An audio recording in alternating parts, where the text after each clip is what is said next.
Hi all, അസ്സലാമലൈക്കും. Welcome back to Silnas kitchen. ഇന്നത്തെ recipe ഉരുളക്കിഴങ്ങും റവയും കൊണ്ട് ഒരു കിടിലൻ ടേസ്റ്റി ആയിട്ടുള്ള അടിപൊളിയായിട്ടുള്ള ഒരു പലഹാരത്തിന്റെ റെസിപ്പിയാണ്. നല്ല ക്രിസ്പി ആയിട്ട് മൊരുമൊരാന്നിരിക്കുന്ന ഒരു കിടിലൻ ടേസ്റ്റി ആയിട്ടുള്ള സ്നാക്സ് ആണ്. സ്കൂൾ വിട്ട് വരുന്ന കുട്ടികൾക്കാണെന്നുണ്ടെങ്കിലും വീട്ടിൽ വരുന്ന ഗസ്റ്റുകൾക്കാണെന്നുണ്ടെങ്കിലും പെട്ടെന്ന് തയ്യാറാക്കി കൊടുക്കാൻ പറ്റുന്ന ഒരു അടിപൊളി ഐറ്റം ആണിത്. അപ്പോൾ ഇതെങ്ങനെയാണ് തയ്യാറാക്കുന്നതെന്ന് അറിയാനായിട്ട് വീഡിയോ സ്കിപ്പ് ചെയ്യാതെ മുഴുവനായിട്ടൊന്ന് കണ്ടു നോക്കണേ. റെസിപ്പിയിലോട്ട് കടക്കുന്നതിന് മുമ്പായി സിൽനാസ് കിച്ചൺ ചാനൽ ആദ്യമായിട്ട് കാണുന്നവരാണെങ്കിൽ പ്ലീസ് ഒന്ന് സബ്സ്ക്രൈബ് ചെയ്തേക്കണേ. ഒപ്പം തന്നെ ഈ വീഡിയോസ് നിങ്ങൾക്ക് ഇഷ്ടപ്പെടുകയാണെങ്കിൽ ലൈക്ക് ചെയ്ത് ഷെയർ ചെയ്ത് സപ്പോർട്ട് ചെയ്യാനും മറക്കരുത്. ഇനി നമുക്ക് ഇതെങ്ങനെയാണ് തയ്യാറാക്കുന്നതെന്ന് നോക്കാം. ഇതിനായി ആദ്യം തന്നെ 3 ഉരുളക്കിഴങ്ങ് ഈ ഒരു വലിപ്പത്തിലുള്ളതാണ് എടുത്തിട്ടുള്ളത്. അതിന്റെ തൊലിയൊക്കെ കളഞ്ഞ് നല്ലപോലെ കഴുകിയെടുത്തതിന് ശേഷം ഇതുപോലൊരു ഗ്രേറ്ററിൽ ചെറിയ ഹോളിലിട്ടിട്ട് നന്നായിട്ടൊന്ന് ഗ്രേറ്റ് ചെയ്തെടുക്കുന്നുണ്ട്.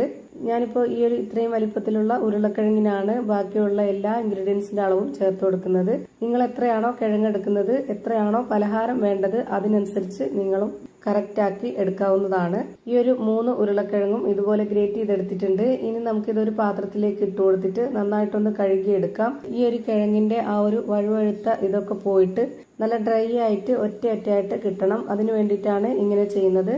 അങ്ങനെ 3 പ്രാവശ്യമായിട്ട് ഞാനിവിടെ വെള്ളം മാറ്റി ഒരു അരിപ്പിലേക്ക് ഇട്ട് കൊടുത്തിട്ട് വെള്ളമെല്ലാം ഊറ്റിക്കളഞ്ഞതിന് ശേഷമാണ് ഞാനിപ്പോൾ ഇതുപോലെ ഒരു പാത്രത്തിലേക്ക് ഇട്ട് കൊടുക്കുന്നത്. ഇപ്പോൾ ആ ഒരു വഴുവഴുത്ത വെള്ളമൊക്കെ പോയിട്ട് നല്ല ഒറ്റയായിട്ട് കിട്ടിയിട്ടുണ്ട് ഈ ഒരു ഉരുളക്കിഴങ്ങ്. ഇനി ഇതിവിടെ ഇരിക്കട്ടെ. ഇനി അടുത്തതായിട്ട് സ്റ്റവിലേക്ക് ഒരു പാൻ വെച്ച് കൊടുത്ത് കുറച്ച് എണ്ണ ഒഴിച്ചു കൊടുക്കുന്നുണ്ട്. എണ്ണ നല്ല പോലെ ചൂടായിട്ട് വരുമ്പം ചെറിയ ജീരകം ഒരു നുള്ള് ഇട്ട് കൊടുക്കാം. അതൊന്ന് നന്നായിട്ട് ചൂടായിട്ട് വരുമ്പോൾ ഇതിലേക്ക് വെളുത്തുള്ളി ഇഞ്ചി ചതച്ചതാണ് 1/4 സ്പൂൺ അളവിൽ ഇട്ട് കൊടുക്കുന്നത്. പിന്നെ ഒരു 1/4 ഭാഗം സബോള ചെറുതായിട്ട് കട്ട് ചെയ്തിട്ടുള്ളതും കൂടെ ഇട്ട് കൊടുക്കാം. പിന്നെ ഇതിലേക്ക് ഒരു നുള്ള് മഞ്ഞൾപ്പൊടി, ഒരുപാട് ഇട്ട് കൊടുക്കേണ്ട, വളരെ കുറച്ച് മഞ്ഞൾപ്പൊടി ഇട്ട് കൊടുത്തു. പിന്നെ ഒരു നുള്ള് ഗരം മസാലപ്പൊടി ഇട്ട് കൊടുത്തു. ഇനി ഇതൊന്ന് ഇളക്കി കൊടുക്കുന്നുണ്ട്.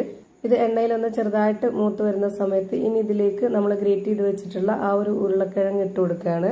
ഇനി ഈ കിഴങ്ങൊന്ന് വെന്ത് വരാനായിട്ട് ഇതിലേക്ക് 250 ml കപ്പിന്റെ അളവിൽ 1 കപ്പ് വെള്ളം ഒഴിച്ചു കൊടുക്കാം. എന്നിട്ട് ഇതിലേക്ക് ആവശ്യത്തിനുള്ള ഉപ്പിട്ട് കൊടുത്തതിന് ശേഷം ഇത് നല്ല പോലെ ഒന്ന് ഇളക്കി യോജിപ്പിച്ച് കൊടുക്കുന്നുണ്ട്. ഇനി ഇതൊന്ന് വെന്ത് വരാനായിട്ട് ഒരു 2 മിനിറ്റ് നേരം ഇതൊന്ന് അടച്ചു വെച്ച് വേവിച്ചെടുക്കാം. പെട്ടെന്ന് തന്നെ വെന്ത് കിട്ടും. കാര്യം ഇത് അത്രയും നൈസായിട്ടാണ് നമ്മൾ ഗ്രേറ്റ് ചെയ്തെടുത്തിട്ടുള്ളത്.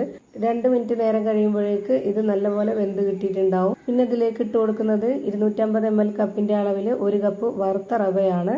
ഇതിലേക്ക് വറുത്ത റവ തന്നെ എടുക്കാൻ വേണ്ടി നോക്കുക, എന്നാലേ ഉദ്ദേശിച്ച ആ ഒരു പരുവത്തിൽ കിട്ടുള്ളൂ. ഈ റവ ഇട്ട് കൊടുക്കാൻ നേരമായപ്പോൾ ലോ ഫ്ലെയിമിലാണ് ഞാൻ ഇട്ട് കൊടുത്തിട്ടുള്ളത്. ഇനി അങ്ങോട്ട് ലോ ഫ്ലെയിമിൽ ഇട്ട് കൊടുത്തിട്ട് ഇതുപോലെ നന്നായിട്ടൊന്ന് മിക്സ് ചെയ്ത് കൊടുക്കാം. ഇനി ഇതിലേക്ക് വേറെ വെള്ളമൊന്നും ഒഴിച്ചു കൊടുക്കേണ്ട ആവശ്യമില്ല. ഇത് തന്നെയാണ് ഇതിന്റെ കറക്റ്റ് ആയിട്ടുള്ള പരുവം. ഇനി ഇതിലേക്ക് 2 പച്ചമുളകും അതുപോലെ കുറച്ച് കറിവേപ്പിലയും നല്ല പൊടിയായിട്ട് അരിഞ്ഞെടുത്തിട്ട് അതുകൂടെ ഇതിലേക്ക് ഇട്ട് കൊടുത്തിട്ട് ഇളക്കി കൊടുക്കുന്നുണ്ട്. മല്ലിയിലയുടെ ഫ്ലേവർ ഇഷ്ടമുള്ളവർക്ക് അതുകൂടി ചേർത്ത് കൊടുക്കാവുന്നതാണ്. ഇനി ഇത് രണ്ടും കൂടെ ഇട്ട് കൊടുത്തതിന് ശേഷം ഒന്നുകൂടി ഇളക്കി യോജിപ്പിച്ച് കൊടുക്കാം. ഇപ്പോഴും ഞാനിത് ലോ ഫ്ലെയിമിൽ തന്നെയാണ് വെച്ച് കൊടുത്തിട്ടുള്ളത്. ഈ ഒരു ഫ്ലെയിമിൽ തന്നെ വെച്ച് കൊടുത്തിട്ട് ഒരു 2 മിനിറ്റ് നേരം കൂടി ഈ ഒരു റവ വെന്ത് കിട്ടാനായിട്ട് അടച്ചു വെച്ച് കൊടുക്കുക. ഒരു 2 മിനിറ്റ് ആകുമ്പോഴേക്ക് നമ്മുടെ കിഴങ്ങ് കൊണ്ടുള്ള ഒരു ഉപ്മാവ് നമുക്ക് റെഡിയായി കിട്ടും. ഈ ഒരു രീതിയിൽ നമുക്ക് ബ്രേക്ക്ഫാസ്റ്റ് ആയിട്ടോ സ്നാക്സ് ആയിട്ടോ ഒക്കെ നമുക്ക് ഏത് സമയത്ത് വേണമെങ്കിലും കറികൾ ഒഴിച്ചിട്ടോ കറികളില്ലാതെയോ ഒക്കെ കഴിക്കാൻ പറ്റും. ഇനി ഞാനിപ്പോൾ അങ്ങനെയല്ല ചെയ്തെടുക്കുന്നത്. ഞാനിപ്പോൾ ഇതൊരു സ്നാക്സ് ആക്കിയിട്ടാണ് എടുക്കുന്നത്. അതിന് വേണ്ടിയിട്ടാണ് ഇനി ഇങ്ങനെ ചെയ്യുന്നത്. ഈ മാവിന്റെ ഒരു പകുതി ചൂടാറിയതിനു ശേഷം കൈകൊണ്ടൊക്കെ തൊട്ടാൽ ഒരു കുഴപ്പമില്ലാത്ത ആ ഒരു പരുവത്തിൽ നമ്മൾ എടുത്തിട്ട് ഇതുപോലെ നന്നായിട്ടൊന്ന് കുഴച്ചിട്ടെടുക്കാം. ഇനി ഈ മാവിനെ 2 ആക്കി എടുക്കുന്നുണ്ട്.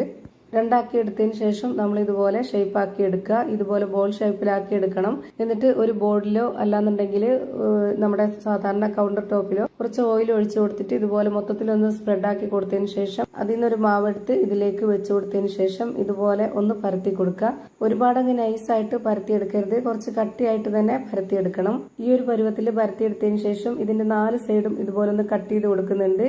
എല്ലാം ഒരേപോലെ കിട്ടാനാണ്. എന്നിട്ട് നമുക്ക് ഇഷ്ടമുള്ള വലിപ്പത്തിൽ ഷേപ്പിലൊക്കെ ഇത് കട്ട് ചെയ്തെടുക്കാവുന്നതാണ്. ഞാനിപ്പോൾ ഇത് ഈ ഒരു പരുവത്തിൽ ഈ വലിപ്പത്തിലാണ് കട്ട് ചെയ്തെടുക്കുന്നത്. ഇത് കണ്ടുകൊണ്ടിരിക്കുമ്പോൾ തന്നെ സിൽനാസ് കിച്ചൺ ചാനൽ ആദ്യമായിട്ട് കാണുന്നവരാണെങ്കിലും ഇതുവരെയും കണ്ട് സബ്സ്ക്രൈബ് ചെയ്യാത്തവരും പ്ലീസ് ഒന്ന് സബ്സ്ക്രൈബ് ചെയ്തേക്കണേ. ഒപ്പം തന്നെ ഈ വീഡിയോസ് നിങ്ങൾക്ക് ഇഷ്ടപ്പെടുകയാണെങ്കിൽ ഒരു ലൈക്ക് ചെയ്ത് ഷെയർ ചെയ്ത് ഹൈപ്പ് ചെയ്ത് സപ്പോർട്ട് ചെയ്യാനും മറക്കരുത്. ഇപ്പൊ എല്ലാം ഇവിടെ ഇതുപോലെ കട്ട് ചെയ്തെടുത്തിട്ടുണ്ട്. ഇതേപോലെ തന്നെ എല്ലാ മാവിലും കട്ട് ചെയ്ത് ഒരു പാത്രത്തിലേക്ക് മാറ്റാവുന്നതാണ്. ഇനി ഇതിന്റെ വക്കൊക്കെ ഒന്ന് ഷേപ്പാക്കി എടുക്കണമെന്നുണ്ടെങ്കിൽ ചെറുതായിട്ട് കൈവച്ചിട്ട് ഇതുപോലെ ഒന്ന് ഒതുക്കി കൊടുത്താൽ മതി. ഇനി നമുക്ക് ഇതെല്ലാം ഒന്ന് ഫ്രൈ ചെയ്തെടുക്കാനുള്ളതാണ്. അതിനായിട്ട് സ്റ്റവിലേക്ക് ഒരു പാൻ വെച്ച് കൊടുത്തതിന് ശേഷം ഫ്ലെയിം ഓൺ ആക്കി കൊടുത്തിട്ട് വളരെ കുറച്ച് എണ്ണ ഒഴിച്ചു കൊടുക്കുക. അതായത് ഇത് മുങ്ങി കിടക്കുന്ന രീതിയിൽ ഫ്രൈ ചെയ്തെടുക്കരുത്. എന്നിട്ട് ഇതിലേക്ക് ഒരു നുള്ള് മഞ്ഞൾപ്പൊടിയും ഒരു നുള്ള് മുളക് പൊടിയും ഇട്ട് കൊടുത്തതിന് ശേഷം ഇതുപോലെ നന്നായിട്ടൊന്ന് ഇളക്കി കൊടുക്കുക. നമ്മുടെ ആ ഒരു പലഹാരത്തിന് ചെറിയൊരു എരിവും ചെറിയൊരു കളറൊക്കെ കിട്ടാനാണ് ഇങ്ങനെ ചെയ്യുന്നത്. ഇനി ഇതെല്ലാം ഓരോന്നോരോന്നായി ഇട്ട് കൊടുത്തതിന് ശേഷം ഒരു ഭാഗം 1-2 മിനിറ്റ് ഒന്ന് വേവിച്ചെടുക്കണം. ഹൈ ഫ്ലെയിമിൽ വെച്ച് കൊടുക്കരുത്, അപ്പോൾ ഇത് പെട്ടെന്ന് കരിഞ്ഞു പോകും. ഒരു മീഡിയം ഫ്ലെയിമിൽ ഇട്ട് കൊടുത്തതിന് ശേഷം മാത്രം ഇത് വേവിച്ചെടുക്കുക. ഇപ്പോൾ ഇതിൻ്റെ എല്ലാം ഒരു ഭാഗം വെന്ത് കിട്ടിയിട്ടുണ്ട്. ഇനി നമുക്ക് ഇതെല്ലാം ഒന്ന് തിരിച്ചിട്ട് കൊടുക്കാം. തിരിച്ചിട്ട് കൊടുത്തതിന് ശേഷം പിന്നെ 1 മിനിറ്റ് നേരം കൂടി വേവിച്ചാൽ മതി. അതിൽ കൂടുതൽ വേവിച്ചെടുക്കേണ്ട ആവശ്യമില്ല. 1 മിനിറ്റ് നേരം ഈ ഒരു ഭാഗം കൂടെ ഒന്ന് വേവിച്ചെടുത്തതിന് ശേഷം പിന്നെ നമുക്കിത് എണ്ണയിൽ നിന്ന് കോരിയെടുക്കാവുന്നതാണ്. ഇപ്പോൾ ഇതാ പുറം ഭാഗം നല്ല മൊരുമൊരാന്നിരിക്കുന്ന, അകം നല്ല സോഫ്റ്റ് ആയിട്ടിരിക്കുന്ന ഒരു കിഡിലൻ റെസിപ്പി റെഡിയായി കിട്ടി. നല്ല ടേസ്റ്റാണ്. ഒരു തവണ നിങ്ങൾ ഇതുപോലെ ഒന്ന് ട്രൈ ചെയ്ത് നോക്കുക. എന്തായാലും നിങ്ങൾക്ക് എല്ലാവർക്കും ഇഷ്ടമാവും. അതുപോലെ തന്നെ ഇത് ഒരുപാട് എണ്ണ കുടിക്കുമെന്ന് ഓർത്ത് പേടിക്കേണ്ട. നമ്മൾ ഒഴിച്ചു കൊടുത്തിട്ടുള്ള ആ ഒരു എണ്ണ ഇത് ഫ്രൈ ചെയ്തതിന് ശേഷവും അതിലിരിപ്പുണ്ട്. ഇപ്പം ഞാനിതെല്ലാം ഒരു പാത്രത്തിലേക്ക് ഇട്ട് കൊടുത്തിട്ടുണ്ട്. ഇത് എത്രത്തോളം ക്രിസ്പി ആണെന്നുള്ളത് ഞാനിപ്പോൾ കാണിച്ചു തരാം.